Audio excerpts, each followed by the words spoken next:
sa nama. Šta to radi Wednesday? Haha, svira violončelo. Sad ću je zavitlavati sa čokoladnom rukom, a stvar ću okrasti. Stvar, ne mrdej. Uhvatila sam. Odlično, odlazim. Stvar, okreći note. Hej, ja sam ti rekla. Jel me ne čuješ? Moraš da me slušaš.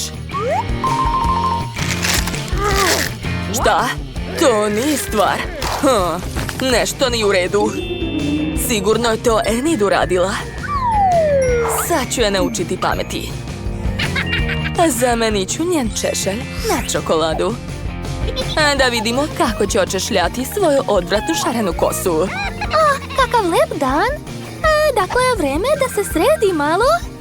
Očešljaću. Šta? Šta je sa mojim češljom? Enid, to je bila osveta. Tako ti treba. Let's go!